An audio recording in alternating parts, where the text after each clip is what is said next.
Shalom, teman-teman cewek. Di waktu yang baik ini, saya coba berbagi hal yang sangat-sangat penting. Dan engkau perlu untuk mendengarkan ini, karena ini akan sangat membantu dan memberkati kehidupanmu. Seputar PDKT. Jadi, ada 5 hal yang tidak boleh dikatakan wanita saat PDKT. Artinya, begitu salah satu dari kelima hal ini teman-teman cewek ucapkan saat PDKT, masalah akan muncul. Yang tadinya mau dekat, jadinya masalah. Yang tadinya chemistry-nya makin kuat, jadinya masalah. Nah, kira-kira apa kelima hal itu? Dan saya berharap apa yang coba saya bagikan ini ngebantu teman-teman cewek supaya bijaksana, sehingga chemistry kalian boleh berhasil. Oke? So, berikut ini 5 hal yang tidak boleh dikatakan wanita saat PDKT. Yang pertama, aku hanya coba-coba dekat dengan kamu. Siapa tahu kita cocok. Nah, kata-kata hanya coba-coba ini jujur melukai hati kami yang para pria ini. Emangnya kita ini apaan dicoba-coba? Kalau lu suka, lu ambil. Lu gak suka, lu letakkan. Emang apaan? Barang. Ya, jadi kata-kata coba-coba ini gak sopan. Kata coba-coba ini kayak apa lah ya, kalau saya bilang menghina, kasar nanti. Tapi ini gak sopan deh, gitulah kira-kira. Jadi please, kalau mau dekat, dekat aja. Kalau coba mau kenal, coba aja kenal. Jangan bilang coba-coba. Emang makanan dicoba-coba? Ya, jadi jangan pernah ucapkan itu teman-teman cewek. Jangan pernah.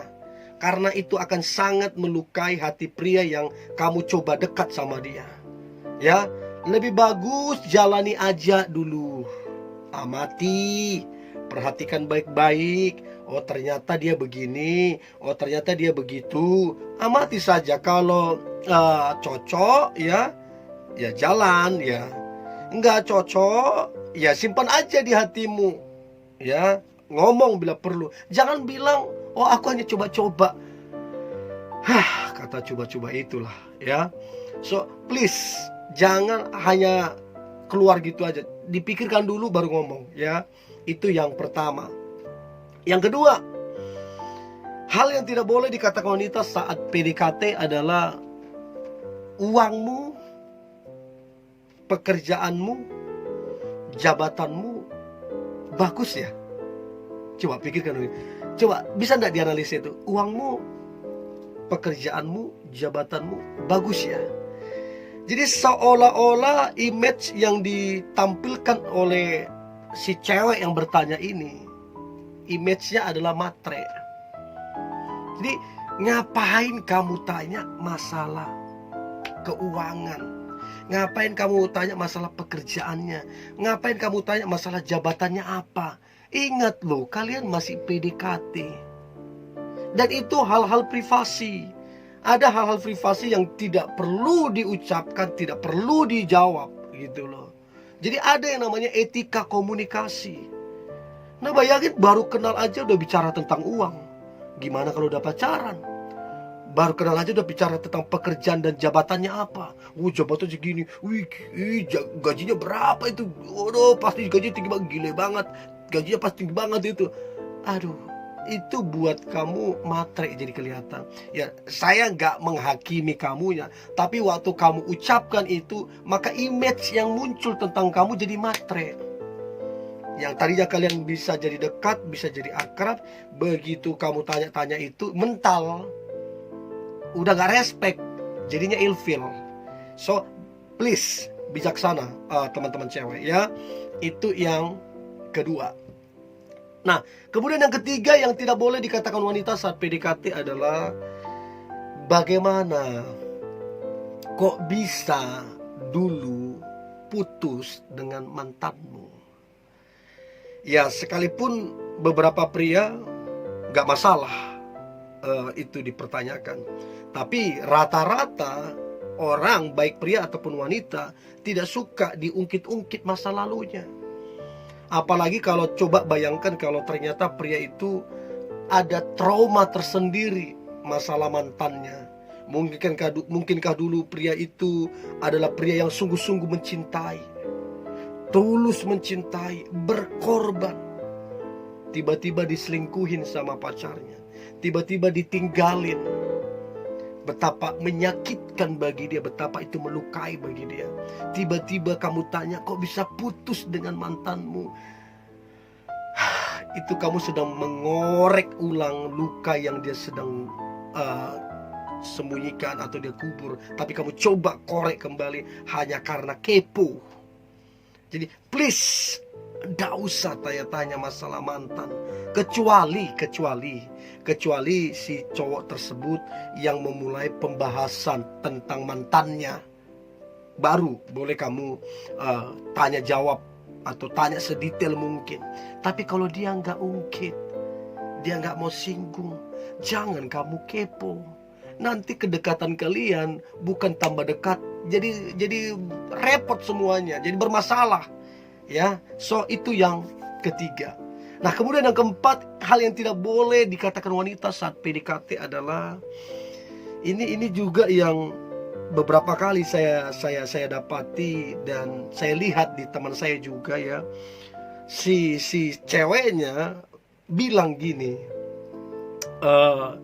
orang tua masih hidup apa tidak? Aduh, gimana itu pertanyaan orang tua masih hidup apa tidak? Itu kan kayak apa? Ada yang mengganjal gitu loh. Pertanyaan apa itu, orang tua masih hidup apa enggak? Lebih bagus kan kamu tanya, bagaimana kabar orang tua? Sehat enggak orang tua? Lalu kalau kemudian kenapa-kenapa, dia yang menjelaskan ke kamu. Jangan kalian baru dekat, baru coba PDKT, kamu langsung tanya orang tua masih hidup apa tidak. Kita mesti belajar sama, ada beberapa hal yang kita mesti pelajari dari budaya barat. Budaya barat ada hal-hal yang kita tidak sembarangan boleh bertanya. Masalah usia mereka, masalah pernikahan mereka, masalah berat badan mereka. Ada hal-hal yang tidak boleh sembarangan ditanyakan ataupun diperbincangkan. Itu etika dalam berkomunikasi. Nah, ini kita mesti belajar, teman-teman muda. Apalagi teman-teman cewek yang coba PDKT. Kan ada cewek yang gitu karena saking keponya, saking percaya dirinya, saking alaynya, saking lebay. Saya nggak ngomong teman-teman cewek yang nonton ini, tapi mungkin teman yang lain ya. Ada yang kayak gitu, yang lebay, alay, yang kurang beretika lah. Tiba-tiba tanya, gimana orang tua masih hidup apa tidak? Pertanyaan apa itu? Ya, itu yang keempat, yang bagi saya pertanyaan itu adalah pertanyaan yang kasar. Sangat kasar dan sangat tidak, I'm sorry to say, kurang berpendidikan ya. So jangan pernah katakan ataupun perbincangkan itu. Oke? Itu yang keempat. Dan kemudian yang terakhir, hal yang tidak boleh dikatakan wanita saat PDKT adalah kamu itu mirip dengan mantanku. Oh my goodness. Coba bisa renungkan deh ini. Kalau tiba-tiba saya dibilang sama pasangan saya, kamu itu mirip sama mantanku. Tahu enggak apa yang muncul di image, di pemikiran saya? Berarti dia suka sama saya, dia senang sama saya, dia mau sama saya karena saya mirip dengan mantannya. Bisa nyampe dah pemikiran sampai di situ. Jadi kalau seandainya pun dia mirip dengan mantanmu, gak usah cerita-cerita, gak usah ngomong-ngomong kayak gitu. Itu akan melukai perasaannya. So, bijaksanalah. Apalagi kamu dengan bangga bilang, iya mirip banget kamu sama mantanku. Jadi seolah-olah kamu jadian sama dia, dekat sama dia hanya karena mirip sama mantanmu. Gak ada yang mau begitu pria. Siapa yang gak kesal begitu? Ya, so bijaksanalah dalam menyampaikan apa yang kamu pikirkan, dalam menyampaikan apa yang di hatimu. Please pertimbangkan dulu baik-baik baru kamu ngomong. Ya, saya berdoa sih PDKT-mu boleh berhasil, chemistry-mu boleh berhasil. tapi dengan cara yang baik, dengan cara yang benar, dengan cara yang beretika. Ya, ini hanya pembelajaran, dan saya berdoa teman-teman cewek yang nonton ini, engkau menjadi wanita yang bijaksana, menjadi wanita yang terbaik. Oke, tetap semangat, tetap antusias. Hari ini hari yang luar biasa, hari yang penuh dengan mujizat dan berkat-berkat Tuhan. God bless you.